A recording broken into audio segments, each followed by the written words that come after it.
Hi everyone, I'm Ujjwal and you're watching DigitWise. In this video, I'm going to show you how to keep ChatGPT notifications on screen until you dismiss them manually on Mac.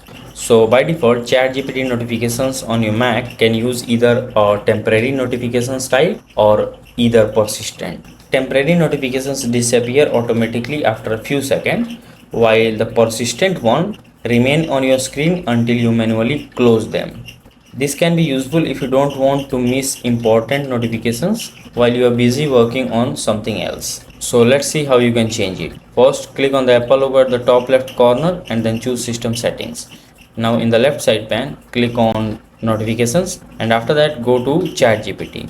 Now here, first thing first, you need to enable the toggle right to allow notifications, and one more thing you have to do is you have to check the box below desktop, because as soon as I uncheck the box below desktop, you can see the alert style option is faded out, means it will not work until you check the box below desktop. So do this and then choose the persistent option, and from now on ChatGPT notification will stay on your screen until you manually dismiss it.